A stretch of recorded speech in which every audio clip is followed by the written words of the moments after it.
আসসালামু আলাইকুম আরহামাতুল্লাহ। আলহামদুলিল্লাহ। সম্মানিত দিনী ভাই ও বোনেরা, আজকের এই গুরুত্বপূর্ণ ভিডিওটি যে যেখান থেকে দেখছেন এবং শুনছেন সবাইকেই আন্তরিক মোবারকবাদ।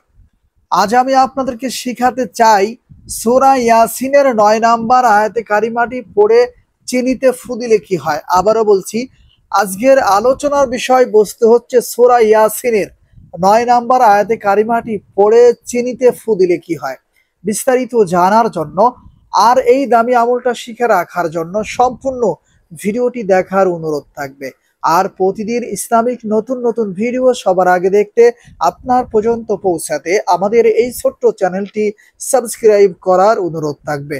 আর যারা এই আমলটা করবেন অথবা এই আমলের মাধ্যমে চিকিৎসা তদবির করবেন, তারা অবশ্যই ভিডিওতে লাইক করবেন, কমেন্টস করবেন। চ্যানেলে নতুন দর্শক হয়ে থাকলে অবশ্যই চ্যানেলটি সাবস্ক্রাইব করে অনুমতি নিয়ে এই আমলটা শিখে রাখার চেষ্টা করবেন ইনশাআল্লাহ।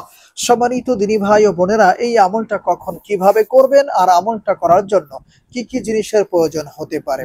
এই আমলটা করার জন্য প্রথমত আমরা বাজার থেকে ২৫০ গ্রাম অথবা ১ পোয়া চিনি ক্রয় করে নিব। আবারও বলছি, এই আমলটা করার জন্য আমাদেরকে কিছু চিনি ক্রয় করে আনতে হবে। আনার পরে ফজরের নামাজের পরে অথবা ইশার নামাজের পরে আমার দেখানো পদ্ধতিতে আমলটা করে নিতে হবে। ধরে নিন আমি এখন এই মুহূর্তে ইশার নামাজ আদায় করেই আপনাদেরকে আমলটা করে দেখাচ্ছি। প্রথমত আমরা যে চিনিটা ক্রয় করে নিয়ে আসছি, ওই চিনিটা আমাদের হাতের তালুতে রাখবো। যদি পাত্রে রাখেন হবে, পলিথিনের মধ্যে রাখলেও সমস্যা নেই, হবে। রাখার পরে ৩ বার ইস্তিগফার পড়বেন, আস্তাগফিরুল্লাহ আস্তাগফিরুল্লাহ আস্তাগফিরুল্লাহ। এরপরে কষ্ট করে ১১ বার যে কোনো দুরূদ শরীফ পড়বেন, যেমন সাল্লাল্লাহু আলাইহি ওয়াসাল্লাম সাল্লাল্লাহু আলাইহি ওয়াসাল্লাম সাল্লাল্লাহু আলাইহি ওয়াসাল্লাম।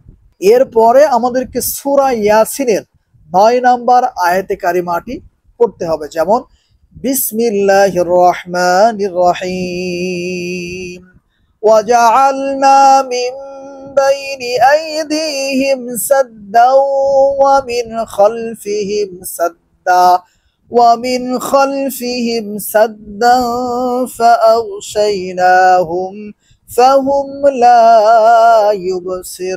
يبصرون। পড়া শেষ হয়ে যাওয়ার সাথে সাথে চিনিতে একটি ফু অথবা দম করবেন। এরপরে আবার পড়বেন বিসমিল্লাহির রহমানির রহিম ওয়াজআলনা মিন বাইনি আইদিহিম সাদ্দা ওয়া মিন খালফিহিম সাদ্দা ومن خلفهم سدا فأغشيناهم فهم لا يبصرون। এই নিয়মে সূরা ইয়াসিনের ৯ নাম্বার আয়াতে কারিমাটি বিসমিল্লাহ সহ ১২ বার পড়বেন এবং এই চিনিতে অথবা এই মিশ্রিতে ১২টি ফু অথবা দম করে নেবেন। সর্বশেষ একবার দুরূদে ইব্রাহিম পড়বেন এবং সাথে সাথে এই চিনিতে একটি ফু অথবা দম করে নেবেন। সম্মানিত দিনী ভাই ও বোনেরা, একটু কষ্ট করে একবার এই আমলটা আপনাকে করে নিতে হবে।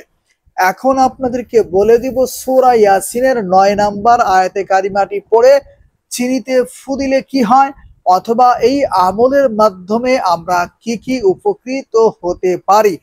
সম্মানিত দিনী ভাই ও বোনেরা, এই আমলটা হচ্ছে স্বামী স্ত্রীকে বশে রাখার আমল অথবা বশে আনার আমল।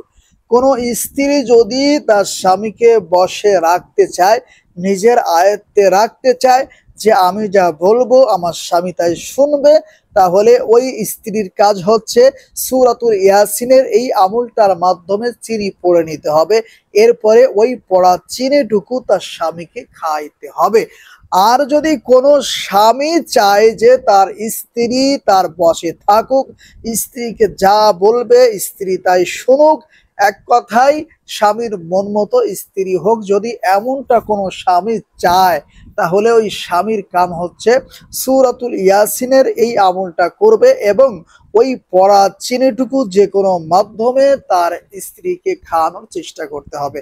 আশা করি ইনশাআল্লাহ আপনারা যদি সঠিকভাবে এই আমলটা করতে পারেন আর স্বামী অথবা স্ত্রীকে চিনিটা খাইতে পারেন। যেই ব্যক্তি চিনিটা খাইবেন, স্বামী যদি স্ত্রীকে খাওয়ায়, স্ত্রী স্বামীর বশে চলে আসবে। আর স্ত্রী যদি স্বামীকে খাওয়ায় দেয়, তাহলে স্বামী স্ত্রীর বশে চলে আসবে। আশা করি আপনারা বুঝতে পারছেন। আজকের ভিডিওটি এ পর্যন্তই। যারা এই আমলটা করবেন তারা অবশ্যই ভিডিওতে লাইক করবেন, কমেন্টস করবেন। আর চ্যানেলে নতুন দর্শক হয়ে থাকলে অবশ্যই চ্যানেলটি সাবস্ক্রাইব করে অনুমতি নিয়ে এই আমলটা শিখে রাখার চেষ্টা করবেন ইনশাআল্লাহ। আসসালামু আলাইকুম ওয়া রাহমাতুল্লাহ।